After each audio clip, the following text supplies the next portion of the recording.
அன்பே சிவம் மனமே குரு என்றுணர்த்திய குருவே போற்றி. குடும்பத்தில் ஒழுக்கத்தை கடைபிடிச்சிங்கன்னா அந்த குடும்பம் நல்லா இருக்கும், அந்த வாரிசுங்களும் நல்லா இருக்கும். ஒழுக்கத்தை கடைபிடிக்கலன்னா குடும்பமும் கெடும், வாரிசும் கெடும். அதனால் ஒழுக்கத்தை ஒவ்வொருத்தரும் ஆணாக இருந்தாலும் பெண்ணாக இருந்தாலும் ஒழுக்கத்தை கடைபிடிக்கணும். ஆனால் முக்கியமாக ஒரு குடும்பத்தில் ஆணும் ஒழுக்கம் கெட்டவனா கூட இருக்கலாம், அது கூட. அதனால் குடும்பம் ஒன்றும் கிடையாது, வருமானம் தான் இல்லாமல் போகும், குடும்பம் ஒன்றும் கிடையாது. ஆனால் பெண் ஒழுக்கமானவள கண்டிப்பாக இருக்கணும், இருந்தால்தான் அந்த வம்சம் ஒழுங்காக வரும். ஆனால் அந்த குடும்ப தலைவி ஒழுக்கம் இல்லைன்னா அந்த குடும்பம் சதறி போயிடும். அதனால் முக்கியம் குடும்பத்துக்கு ஒழுக்கம். வந்த காலை வெட்டிட்டு பந்த காலை பிடிச்சிட்டு இருந்தாங்க. ஆமாம், அதுக்கான விளக்கம். எந்த வழியாக நாம் வந்தோமோ அந்த வழியை மறந்துட்டு, யார் மூலிமா நம்ம உள்ளே போனோமோ அதை மறந்துட்டு இந்த உடலுக்கு சொந்தமான பந்தத்தை தேடி பிடிச்சிருக்கோம். எந்த வழியாக வந்திருப்போம் உள்ள? இந்த உடலை அம்மா அப்பான்ற 2 பேரும் செஞ்சுட்டாங்க. இப்போ இந்த உடலுக்குள்ளே நான் உள்ளே போகணும், எதை வழியாக வந்திருப்பேன்? விந்து வழியா, விந்து வழியா, விந்து வழியா. அதான உடல். அது உடலை வளர்த்துச்சு, ஆன்மா காற்று வழியாக உள்ள வந்து உயிர் காற்று. அப்போ நான் வந்த வழி எது? காற்று. காற்று. அப்போ வந்த வழின்றது காற்று. ஆனால் நான் அதை மறந்துட்டேன். உள்ளே வந்த உடனே இந்த உடலுக்கு சொந்தமான பந்தத்தை தேடி பிடிச்சிட்டேன். அம்மா அப்பா, பொண்டாட்டி, புள்ள, அம்மா அப்பா, அண்ணன் தம்பி, இந்த உலகம் மாமன் மச்சான்னு இந்த பந்தத்தை பிடிச்சிக்கின்னு எது நான் காப்பாற்றுதோ அதை மறந்துட்டேன். அப்போ நான் மறந்தது எது? வந்த கால், மூச்சு. அதனால தான் போய் உக்காந்துப்பா படம் பண்ணுங்க, மூச்சு கவனினா கவனிக்க முடியல. சாமி மூச்சு எங்கே ஓடுதுன்னு கேட்குறாங்க. ஏன்னா அதுதான் உன்னை காப்பாற்றின்னு இருக்குது அப்படின்னா தெரியல. மூச்சு இல்லைன்னா எதுவுமே இல்லைன்னு தெரிஞ்சக்கூடிய மனுஷனு கூட மூச்சு எப்படி ஓடுதுன்னு தெரியல. அப்போ நம்ம எதை மறந்துட்டோம்? வந்த காலை மறந்துட்டோம். காலுன்னா மூச்சு. அந்த மறந்ததுனால இந்த பந்த காலெல்லாம் பிடிச்சின்னு இருக்கிறோம். இதுதான் சாமி. அந்த வந்த காலை மறந்து போயிட்டீங்கன்னு தான் ஐயா ஒரு முறை ஞாபகப்படுத்துறாரு. எப்பா வந்ததை மறந்துட்டீங்க, நான் வழிபோக்கேன், நீங்கள் மறந்து போன விஷயத்த நான் ஞாபகப்படுத்த வந்திருக்கிறேன். வந்தது அது ஒன்று தான்ப்பா உன்னை காப்பாற்றும். அந்த ஒன்று போச்சுன்னா இந்த சொந்த பந்தம் எல்லாம் இங்கே தான் இருக்கும், எதுவும் இந்த தாண்டி போகாது. பொண்டாட்டி வீதி வரைக்கும் வந்து நிற்பாங்க, சொந்த பந்தம் ரோடு வரைக்கும் வந்து நிற்கும், சுடுகாடு வரைக்கும் புள்ள வருவான், அதை தாண்டி ஒருத்தராலையும் வர முடியாதுப்பா அப்படின்றாரு. அப்போ அதை தாண்டி போகிறது யார்?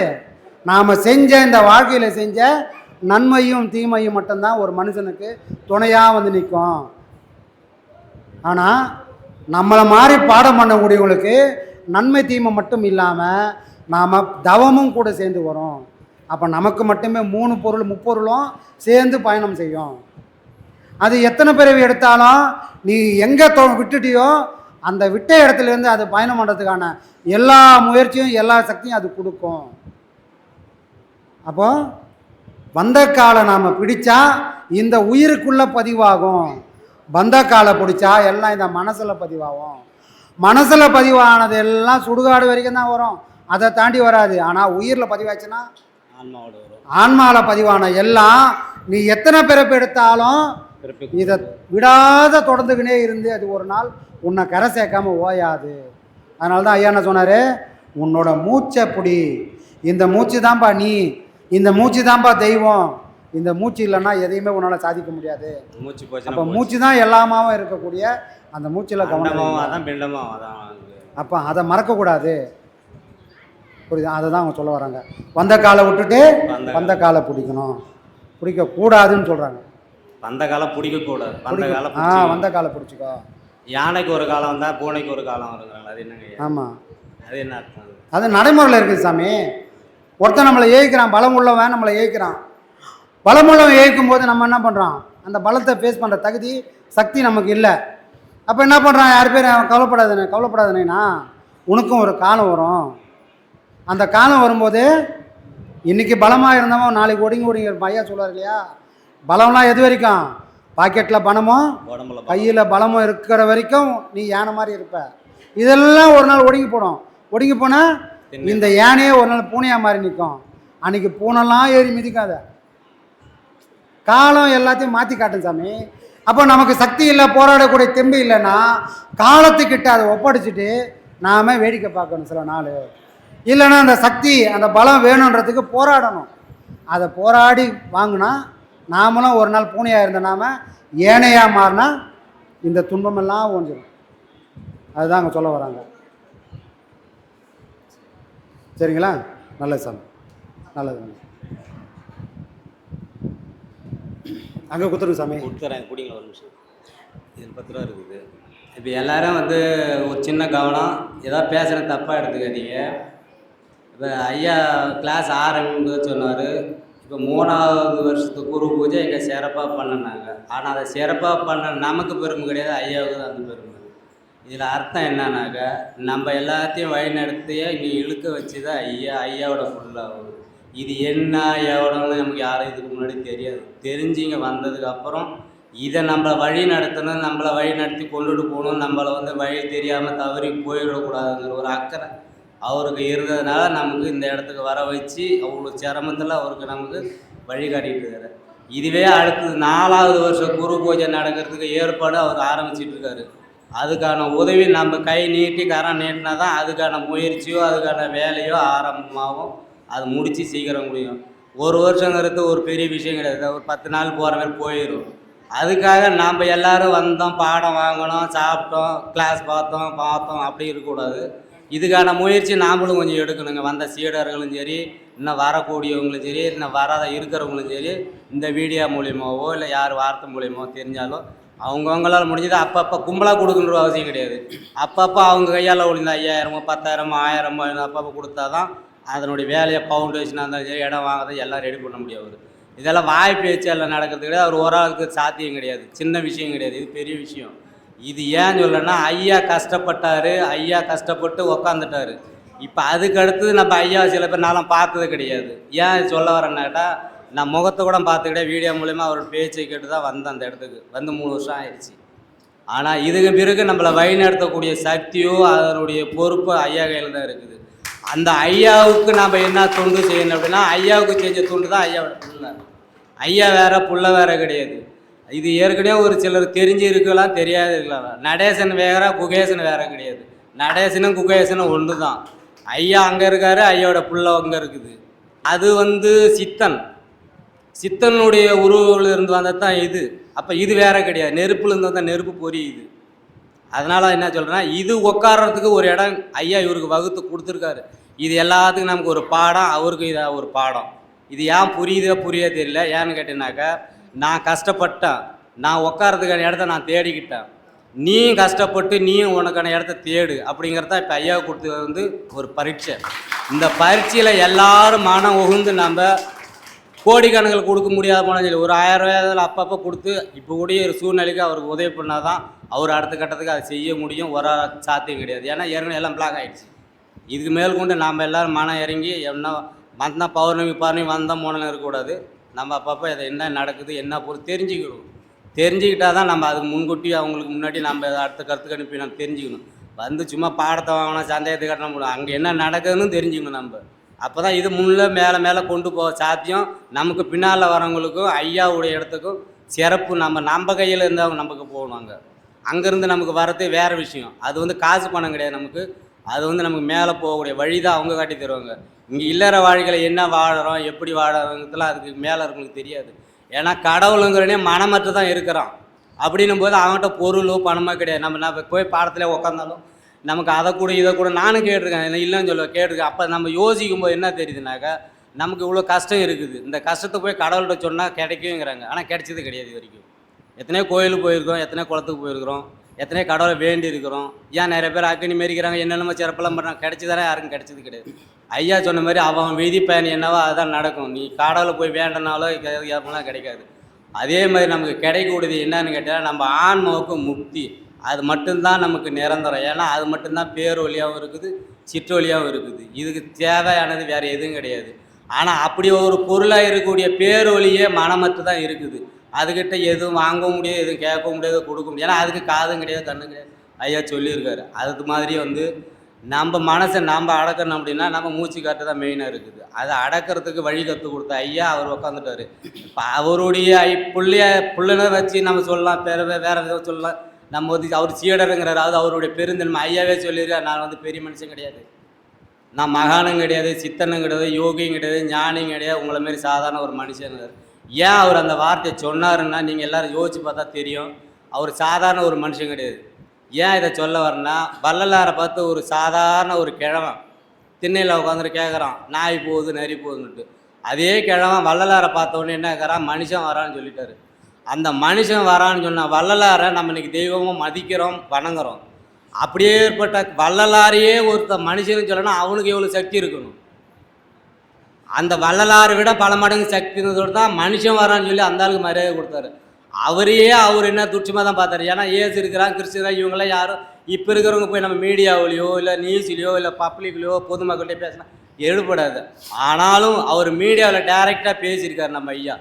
ஏன் அப்படி பேசினாருன்னா அவருக்குள்ள சக்தி அவருக்குள்ளே இருந்துச்சு. அவர் யாருங்கிறது அவருக்கு தெரியுது, நான் யாருங்கிறது அவருக்கு தெரியும். ஆனால் உங்களுக்கு காட்டின அவசியம் கிடையாது. ஏன்னா இப்போ ஒரு சுச்சுவேஷனுக்கு மீடியாக்காரனை போட்டார், அது வேறு விஷயம். அதனால் அவருடைய சக்தி அவருக்கு தெரிஞ்சுதான் அவர் என்ன சொல்கிறார், என்னுடைய ஜீவனை எனக்குள்ளே அடக்கி வச்சுக்க எனக்கு தகுதி இருக்குது, எனக்கு தரம் இருக்குது, எனக்கு தெரியும் அந்த வழி அப்படின்னு அவர் ஏன் சொன்னார். அது தெரிஞ்ச ஒரு பெரிய மனுஷனால் மட்டும்தான் சொல்ல முடியும். இப்போ ஒரு நெருப்பை நம்ம கையில் அள்ள முடியாது. அந்த நெருப்பில் வச்சா மட்டும்தான் சுடாது. அவர் பெரு நெருப்பாக இருந்தார். அதனால் அவர் என்னோடய தகுதி என்னங்கிறது எனக்கு தெரியும். நான் யாருக்கும் நெருப்புன்னு அவசியம் கிடையாது. உங்களை நெருப்புனீங்கன்னா நான் காட்டுற வழியில் வா, அதை நீ பாரு, நீ நிரூபிச்சிக்க அப்படிங்கிறது தான் அவர் சில இதெல்லாம் உதாரணமாக சூட்சமாக சொன்னது. நமக்கு புரியாது, ஏன்னா புதுசாக வரவங்களுக்கு புரியாது.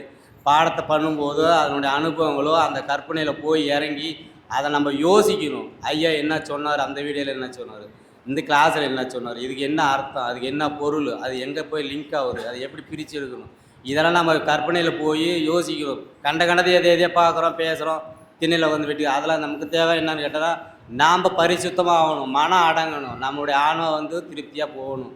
ஒரு மனுஷன் பிறப்புலேருந்து இறப்பு வரைக்கும் கஷ்டங்கிற எது கஷ்டம். ஐயா என்ன சொன்னார், மனுஷன் எவன் கஷ்டமில்லாத சாவறானோ அவன் தானே பெரிய ஆளுங்கிறாரு. அப்போ நம்ம இங்கே இருக்கிற இல்லற வாழ்க்கையில் படுற கஷ்டம்லாம் ஒரு பக்கம் மனசுக்கு வேதனையாக தான் இருக்குது. ஏன் அந்த கஷ்டம் எனக்கும் இருக்குது. ஆனால் மனுஷன் எவன் வேதனை அற்று சாவறானோ, மனம் இல்லாத ஒடுங்கி அடங்கி சாவறானோ அவனுக்கு மட்டும்தான் அது சாத்தியம். அவன் மட்டும்தான் பெரிய ஒரு உத்தம மனுஷன்றது ஒரு அடையாளம். அதை தான் நமக்கு ஐயா காட்டி கொடுத்தாரு. அந்த வழியில் தான் நம்ம பயணம் பண்ணிகிட்டு இருக்கிறோம். அது கட்டத்துக்கு அவர் ஐயா போகணும் அப்படின்னாக்கா இப்போ இருக்கிற சிரமம்லாம் நமக்கு தெரியும், பார்த்துருக்குறோம் கண்கூடா. இதெல்லாத்தையும் தூக்கி போட்டு ஐயா என்ன செய்கிறாரு, ஐயா என்ன பேசுகிறாரு, அதுக்கான வழியில் பின்பற்றி அவருக்கு உறுதுணையாக இருந்து அவருக்கு ஆதரவாக இருந்து நம்ம கடமை செய்ய காத்திருக்கிறோம். அப்படின்னா தான் நமக்கும் அந்த பெருமை, நமக்கு பின்னாடி வரவங்களுக்கும் வழி தெரியாதவர்களுக்கும் அந்த வழி தெரியும். இதை இப்படியே விட்டுட்டா இந்த கலை இப்படியே அழிஞ்சு போயிடக்கூடாது. ஐயா ஆசைப்பட்டது என்ன, நான் கற்ற கலையை அழிஞ்சு போயிடக்கூடாது, என்னோடய உடல் போனாலும் சரி இந்த கலையை அழிச்சிடக்கூடாது அப்படிங்கிறது அவர் சபதம். அவர் எவ்வளோ கஷ்டப்பட்டார் இங்கே இருக்கிறவங்க எல்லாருக்கும் தெரியாது. ஏன் தெரியாதுன்னா அனுபவிச்சா தான் தெரியும் அந்த கஷ்டம். சாதாரண ஒரு வீட்டில் இருந்துக்கிட்டு எனக்கு பொண்டாட்டி சரியில்லை, புள்ள சரியில்லை, எனக்கு வாழ்க்கை சரியில்லை, எனக்கு வருமானம் சரியில்லை, எனக்கு உடம்பு சரியில்லைன்னு சொல்லி நம்ம ஏகப்பட்டதை புலம்புற வாழ்க்கையில். ஆனால் அதையும் கடந்து 6-7 வயசில் தாய் தகப்பம் இல்லாத அனாதையார் இருந்து அவருக்கு எந்த ஒரு நமக்குலாம் எல்லா உறவும் இருக்குது, வருமானம் இருக்குது இன்னைய நிலைமைக்கு. ஆனால் அன்னைய நிலைமைக்கு அவர் எதுவுமே இல்லாமல் கஷ்டப்பட்டு அவர் இந்த ஆன்மீகத்தில் போய் இறங்கி இதை தேர்ந்தெடுத்து ஏன் நமக்கு கற்றுக் கொடுக்கணும். அவர் 30-40 வருஷமாக கஷ்டப்பட்டு அதை கண்டுபிடிச்ச ஒரு மகான். அதை கண்டுபிடிச்ச எத்தனையோ பேர், ஒரு சாதாரண ஒரு பள்ளிக்கூடம் போகிறவங்க கூட ஒரு 4 எழுத்து கற்றுட்டானாக்கா அவனை போய் ஒரு சந்தேகம் கேட்டோம்னா அவன் இப்படி காட்டுவான். சும்மா சாதாரண வயிற்று போய்ப்பு படிச்சுவான். இது வந்து உயிர்கலைங்கிறத கடவுளுக்கு சமமான ஒரு பொருள். இதை அவர் கண்டுபிடிச்சி நான் கற்ற இன்பமும் ஐயகம் பெருகணும்னு சொன்ன மாதிரி எல்லாருக்கும் கற்றுக் கொடுக்கணும்.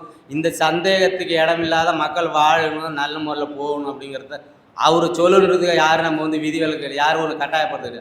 அவர் வந்து ஏன் இதை செய்கிறாரு அப்படின்னா மக்களை தடுமாறி போயிருக்கிற கட்டத்தில் இறைவனால் அனுப்பப்பட்ட தூதனை இயேசுனா சொன்னார். ஆனால் அவரையே இவர் ஏற்றுக்கல.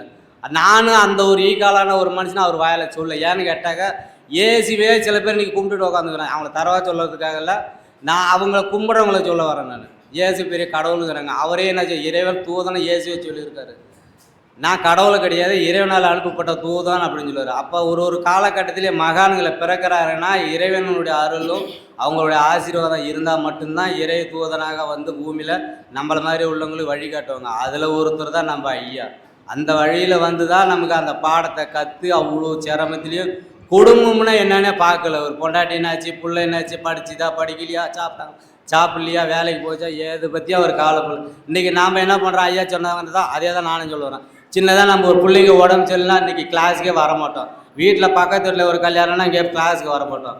ஏன்னா பக்கத்து வீடு வர சேர்த்துவிட்டா நம்மளால் வர முடியாது. ஆனால் இது அத்தனை கடந்து இத்தனையும் அவர் ஒழுக்கி வச்சுட்டு நமக்காக அவர் கஷ்டப்பட்டார். நமக்காக இல்லை, அவருக்காக அன்றைக்கி கஷ்டப்பட்டார். இன்றைக்கி அவ்வளோ பெரிய கஷ்டத்தை நமக்கு கொடுத்த ஒரு மகானுக்கு நம்ம என்ன சிறப்பு செய்ய போகிறோம்? அதுக்கு என்ன பரிகாரம் செய்ய போகிறோம்? நம்ம எதால் ஏசுனா சொன்னால் உடலால் கடவுளாலும் போகாது. ஏன்னா அவ்வளோ பெரிய பொக்குஷம் இது நமக்கு. இன்னும் நம்ம முழுசாக நான் பாடம் வாங்கி அனுபவம் பண்ணும்போது இன்னும் அதனுடைய சிறப்பு இன்னும் நிறையா தெரிய வரும். இது சின்னதாக நான் இப்போ வாங்கிற பாடத்தில் நமக்கு அனுபவம் பார்த்துரு. ஆனால் இது அறிவால் யோசித்தால் மட்டும்தான் அது எவ்வளோ பெரிய கஷ்டம், அதுலேருந்து அவர் எவ்வளோ வந்தார். இன்றைக்கி நம்ம ஒரு 4 பாடம் வாங்கிட்டேன், உடல் ரீதியாக எவ்வளோ கஷ்டம் அனுபவிக்கிறோம். இதையே நம்மளால் தாங்க முடியல. அவர் எவ்வளோ பாடத்தை வாங்கினாருன்றது நமக்கு தெரியாது. அவ்வளோ பெரிய பாடத்தை வாங்கியோ அவ்வளோ சிறப்பாக செஞ்சு அதனுடைய அனுபவங்களையும் பிரித்து அதில் என்ன விவரம், அது எது எப்படி நடைமுறைக்கு சாத்தியம் அப்படிங்கிறதுல நமக்கு தனித்தனியாக ஒரு பேப்பராக எழுதி வச்சிருக்கிறாரு. அதனுடைய இதையே நம்மளால் தாங்க முடியல. அதை அனுபவித்த ஒரு மனுஷனுக்கு எப்படி இருந்திருக்கு? அப்போ அவர் ஒரு சாதாரண மனுஷன் இருக்க முடியுமா? அவர் ஒரு சாதாரண மனுஷன் இருக்க வாய்ப்பே கிடையாது. ஏன்னா கேட்டால் தெய்வமே நேராக வந்து நமக்கு அது வந்து மனுஷ உருவத்தில் வந்து நான் இப்படித்தான் இருந்தேன், இதை நீங்கள் கடைப்பிட்டினா என்னோட நீயும் வந்து சேரலாம் அப்படிங்கிறது. அதுவே இன்னொரு உதாரணம் சொல்லிடுறேன். என்னை நம்பி வந்தவங்களுக்கு நாங்கள் வழியில் இருப்போம் அப்படின்னு சொல்லியிருக்காரு. அதே மாதிரி நம்பிக்கை ஒரு பக்கம் இருந்தாலும் பாடம் ஒரு பக்கம் நம்ம மனசில் இருக்கணும், குடும்பம் ஒரு பக்கம் இருக்குது தான். இல்லை இதையும் பார்த்தே ஆகணும், இதையும் பார்த்தேன். இது எல்லாத்தையும் மேனேஜ் பண்ணி கொண்டுட்டு போயிட்டு நம்ம வந்தது வந்து பொண்டாட்டி பிள்ளைங்களுக்காகவோ தாய் தகப்பனுக்காகவோ உறவுகளுக்காக வரல. அந்த கேள்வி தான் ஐயாட்ட கேட்டது. வந்த கால் எதுக்கு, சொந்த கால் எதுக்கு? நம்ம வந்த கால் வந்து மூச்சு காற்று வழியாக தான் வந்தோம், அந்த மூச்சு காற்று வழியாக தான் நம்ம போயாகணும். அப்போ நம்ம பாடத்தை பண்ணும்போது அந்த மூச்சை கவனிங்கிறது எதுக்குன்னா மூச்சு மூலியமாக தான் நமக்கு அடுத்த பிறப்பு இருந்தாலும் அடுத்த பிறப்பு இல்லைன்னாலும் அதுதான் நமக்கு முடிவு பண்ணுமே தவிர நாம் முடிவு பண்ண போகிறது கிடையாது. இது போய் அங்கே போய் மேலே இடத்துல போய் பிரதம மந்திரிகிட்ட போய் சேர மாரி அவர்கிட்ட போய் சேர்ந்ததுக்கப்புறம் அவங்க முடிவு பண்ணுவாங்க இந்த ஆன்மாவுக்கு என்ன தகுதி, அதுக்கு என்ன தரம், அதுக்கு என்ன அடுத்தது பனிஷ்மெண்ட் அப்படிங்கிறது. அதே மாதிரி தான் நம்ம பண்ணுற பாடமும் வாழ்க்கை. இதில் பிரச்சனைகளும் கடந்து அவர் வந்து வாழ்ந்து நமக்கு உதாரணம் பண்ணி இதெல்லாம் கொடுத்துட்டு போயிட்டார். ஆனால் அவரே மறந்து இருக்கிறாங்கனாக்கா அது பேச தேவையில்ல. ஆனால் அதையே மறக்காத நம்மளை இப்போ வழி நடத்திட்டு இருக்கார் ஐயாவுக்கு நம்ம கோடான கோடி நன்றி தெரிவிச்சுக்கிறேன். ஆத்மா வணக்கம்.